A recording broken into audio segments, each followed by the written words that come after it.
But is conversion to Islam quite so easy to deal with in practice? George and Liz Ford faced a family crisis when their teenage daughter Rachel converted to Islam as a student in Leeds. Well, when I was at school, we didn't have religious education into other religions. It was just Christianity. So unfortunately, my understanding of other religions was very poor. So my concept of Islam was incredibly limited, and I actually didn't give it any thought. Prior to Rachel undergoing her conversion, I had the impression, being fed by the media, I hasten to add, and by perhaps populist films, that most Muslims were kind of hell-bent on the destruction of Western civilization.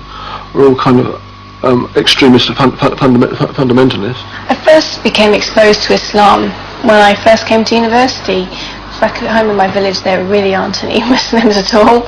When I came to Leeds, obviously there was quite a few, and I was very curious.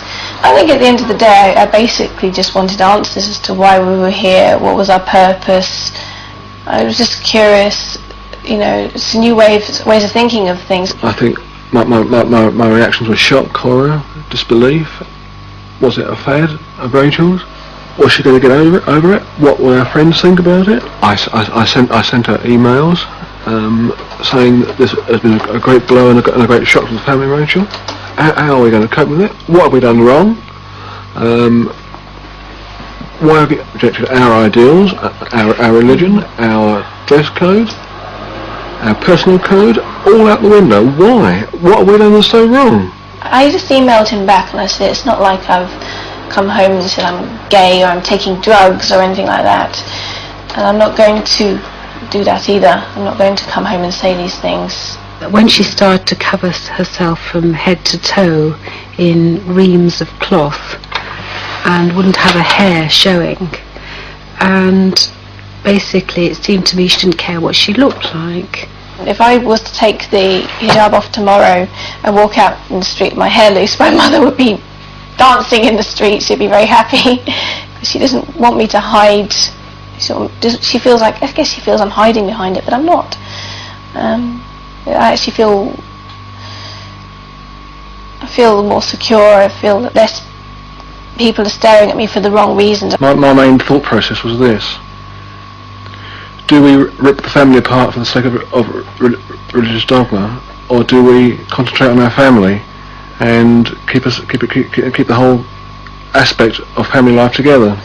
We formed the point of view that the best line of action was to take was that we loved our daughter so much that we were prepared to not lose her and to accept her standpoint and her religious beliefs.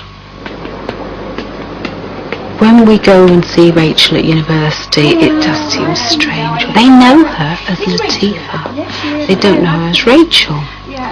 I will call her Rachel. I haven't actually changed my name. I've just added to it. I felt I needed to, because Rachel at the end of the day was my Christian name. It was a name that was given to me on the day that I was christened. I'm not a Christian anymore. But while her family has come round, it's been a different story with their wider social circle. Local friends were very much against the situation on a covert basis rather than an overt basis, giving grimaces, frowns, a kind of vibe of disbelief. Colleagues, we are, I believe, locally respected people. They were very polite, but they were polite for our benefit and not for the benefit of Rachel.